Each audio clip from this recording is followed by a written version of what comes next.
This is the TEFAL Cool Touch rice maker. I'm going to be showing you how to use it in a minute. First off, I'd like to say it's a crock of shit. It was actually recommended to me by a guy at work who's a cheapskate, because he likes to cook his rice with this when he orders a takeaway.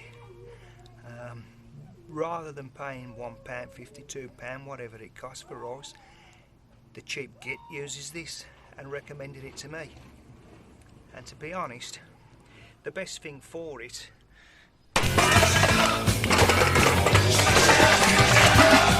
this.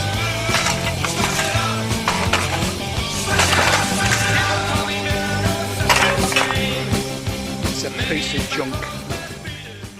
Right, so there we go. If you like your rice soggy, clumpy, the TEFAL Cool Touch is the rice cooker for you.